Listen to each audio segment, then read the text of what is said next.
आज सनातनियों की सबसे बड़ी जीत हुई है।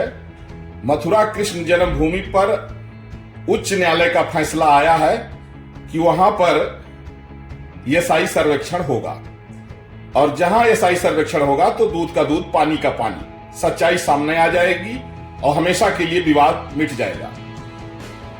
उस समय औरंगजेब के द्वारा जो कृष्ण जन्मभूमि पर जो है मंदिर तोड़ करके शाही ईदगाह मस्जिद बनी थी, अब बहुत जल्दी उसका भी राम नाम सत्य होने वाला है। अयोध्या से मैं जगत गुरु परमहंस आचार्य, जय श्री राम। तो चोर है वो भी उसी जैसे लग रहा है, ईमानदार भी लग रहा है। हमारे कर्म ही हमारी पहचान है। इसलिए मनुष्य को ये हमेशा ध्यान रखना चाहिए कि हमारी कर्म इतने श्रेष्ठ हो कि आने वाली पीढ़ी के लिए आदर्श बन जाए, लोग कहें उनके जैसा बन। यही राम का रामत्व है, यही मर्यादा पुरुषोत्तम भगवान श्री राम के पावन चरित्रों की शिक्षा है। और देखिए, भगवान के बहुत अवतार हुए, लेकिन राम अवतार को हम मर्यादा पुरुषोत्तम कहते हैं। मर्यादा मतलब जैसे भाई भाई से क्या प्रेम होना चाहिए, कम समय है, जैसे भाई भाई से क्या प्रेम होना चाहिए। देखिए एक एग्जाम्पल देखिए, थोड़ा सा दिमाग को ले जाइए। राम जी को राज्य तिलक होने वाला था और फिर जो है वनवास की सूचना मिल जाती है। कई मंत्रा जो है तो उसकी बुद्धि सरस्वती जो है तो बैठ करके भ्रमित कर देती है। सरस्वती जो है जब उनकी बुद्धि भ्रमित मंत्रा करती है तो कैकेयी को प्रेरित करती है। फिर कैकेयी जो है तो वरदान मांगती है। फिर दशरथ जी जो है अपनी बात पर अडिग रह करके राम जी को वनवास दे देते हैं। लेकिन अब यहाँ का प्रसंग देखने लायक है। राम जी को वनवास छोड़ करके जब ये पता लगा कि हमारा छोटा भाई राजा बनेगा, इतना खुश हो गए, बहुत खुश हो गए। उन्हें लगा कि मेरा अनुज राजा बनेगा। और भगवान क्या कहते हैं कि अगर हमारा भरत राजा बने तो हम तो कानन करो जन्म भर वासो। बोले मैं पूरा जीवन देकर रहने को तैयार हूं, मेरा भाई बने। आज क्या स्थिति हो गई है कि भाई भाई थोड़ा सा 10-20 साल भी नहीं चल पाता है।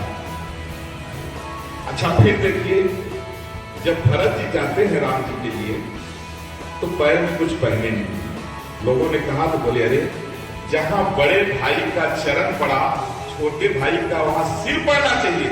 बोले सिर पर जाओ उचित मोरा। बोले हमारा तो उचित यह है कि मैं के बल से जाऊं अपने भैया से मिलने, क्योंकि उनका चरण जहां पड़ा है वहां हमारा सिर पड़ना चाहिए। क्या भ्रातृत्व प्रेम है, क्या भाई भाई का प्रेम है। हमारी संस्कृति कितनी श्रेष्ठ है। और जब राम जी ने कहा भरत से, अंतिम में धर्म संशय की स्थिति पैदा हो गई। और राम जी जब देखे तो सोचे कि हम भैया भरत को हम जो है क्या जवाब देंगे। तो भरत को सारी स्थिति बता के बोले भरत तुम जो कह दो। तो फिर भरत जी को देखिए, भरत जी सोचे कि जो सेवक मालिक को संकोच में डाल दे वो कैसा सेवक, जो सेवक साहिब संकोची और निज हित चाहतास मत पहुंची। बोले वो सेवक कैसा जो मालिक को संकोच में डाल दे। सेवक तो वो सेवा वो होती है जैसे माता पिता की सेवा है। तो माता पिता की सेवा है कि माता पिता जो चाहना है वो आपको पता रहे। माता पिता क्या चाहते हैं, उनको कब दवा चाहिए, कब स्नान कराना है, उनकी कब तीर्थ जाने की इच्छा है, जो उनकी इच्छा हो हर इच्छा को जो पूरा कर दे वही तो पुत्र है। बंधुओं, फिर इसके बाद भरत जी ने बस खाव बढ़ा दिया। बोले भैया हमारे लिए जो है थोड़ा सा इन पर चरण रख दीजिए, इसी के सहारे में 14 साल की हूं। और भरत जी को देखिए जब आते हैं तो खड़ाऊ राज सिंहासन पर रख देते हैं और वो वहां से दूर जाकर के चारों तरफ से वहां सुरक्षा करके और जमीन खोद, उनको लगा कि हमारे भैया जमीन पर सो रहे हैं तो मेरा ये कर्तव्य है कि मैं जमीन के नीचे रहूं, जो कि छोटे भाई का कर्तव्य है कि बड़े भाई से नीचे। तो वहां नंदी ग्राम में कंदरा बना के नीचे बैठ करके अपने जो है राम का नाम लेते थे। यही तो रामायण है, यही तो हमारी संस्कृति है कि माता पिता के प्रति हमारा क्या कर्तव्य है, भाई भाई का क्या कर्तव्य है, पुत्र का पिता के प्रति क्या कर्तव्य है, पिता का पुत्र के प्रति क्या कर्तव्य है, हमारा समाज के प्रति क्या कर्तव्य है। यही तो हमें राम जी के जन्म सिखाते हैं। इसलिए हमें प्रत्येक दिन ये जरूर सोचना चाहिए कि अगर जाने अनजाने में कोई गलती हो तो भगवान से सोने के पहले क्षमा मांग लेना चाहिए, भगवान से प्रार्थना करना चाहिए कि प्रभु हमें आप ऐसी सद्बुद्धि और सामर्थ्य दीजिए कि हम समाज में लोगों के लिए कुछ अच्छा कर सकें, देश के लिए कुछ अच्छा कर सकें।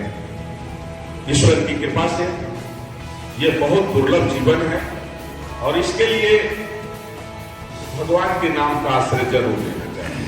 अंतिम में मैं एक बात बताऊंगा, देखिए जीव में सामर्थ्य नहीं है कि हम भगवान को प्राप्त कर लें, लेकिन भगवान हमारे समर्थ हैं कि अगर आप देखो, हम जिसका चिंतन करते हैं, जिस वातावरण में आप रहेंगे उसके थोड़े से गुण आने लगते हैं। कोई चीज है, आप उसमें किसी में ज्यादा मन लगा दें, किसी के ज्यादा साथ करोगे तो उसके गुण आपके अंदर आने लगेंगे। उसी तरह से जब हम भगवान का नाम लेते हैं तो भगवती गुण आपके अंदर आने लगते हैं। यहाँ तो ये तो संतों की भूमि है महाराष्ट्र है, कहते हैं सब राष्ट्र है, ये महाराष्ट्र है।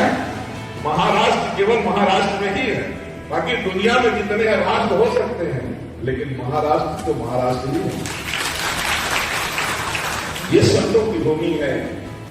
यहाँ एक एक से सिद्ध संतों ने संकीर्तन करके और पूरे दुनिया को जो है जगाया है, पूरी दुनिया के लिए मार्गदर्शन किया है कि आपसे बेहतर कौन समझ सकता है। तो एक बार सभी ऋषियों ने भगवान से प्रार्थना किया कि हे प्रभु, एक लीला आपकी ऐसी होनी चाहिए कि जैसे आप हैं तो हम आपसे बात करने लगेंगे, लेकिन जब आप नहीं रहेंगे तो लोग आपके विषय में कल्पना करेंगे, तो आपकी प्राप्ति का क्या साधन होगा। वेदों पुराणों शास्त्रों मान लीजिए कोई उतना न पढ़ पाए, हो सकता है कोई जो है ऐसा सद्गुरु न मिल पाए। तो एक ऐसी लीला हम चाहते हैं जिससे आपके पास पहुंचने का मार्ग सुगम हो जाए। सारे संकटों को कैसे व्यक्ति कुछ ऐसा हो कि सारे संकट का जो है अपने आप संकट दूर हो जाए। तो भगवान श्री राम ने सारे भक्तों का जो है मन में कहा चलो। एक दिन भगवान क्या किए,